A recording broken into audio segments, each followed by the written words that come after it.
Does anybody in the audience know why do you burst crackers for Diwali? What is the connection? Any idea? Is it just a merry-making activity? Is it just a celebratory activity? Or is it just an activity for making money?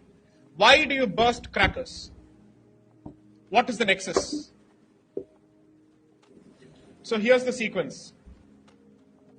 What comes before Diwali? You have the Shraddha period, the Mahalaya Paksh. Then you have Diwali. And then it comes the Kartika Masam, correct?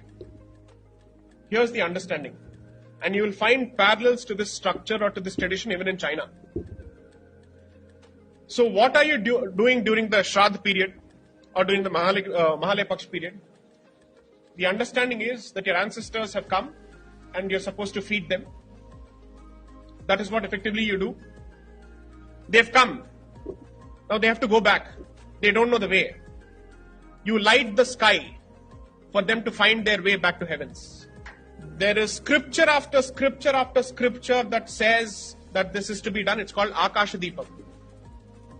We had to cite all of the scripture before the Supreme Court because the Supreme Court in just 8 lines without discussing any evidence had taken a position that bursting of firecrackers during Diwali is a mere celebratory activity. It's a merry-making activity. It is not a ritual. I'm sorry, it is a ritual. You can regulate it.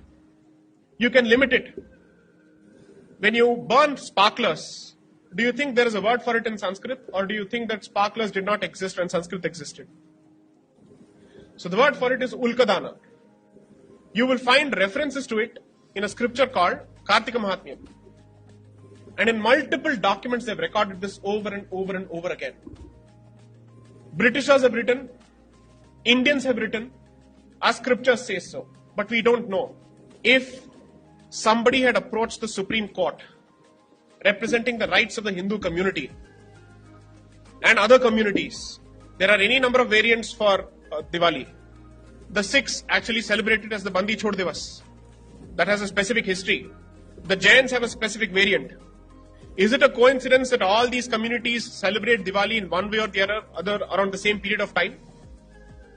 Surely it's not coincidence. There must be something common to all of this. So considering all of this, what does it tell you?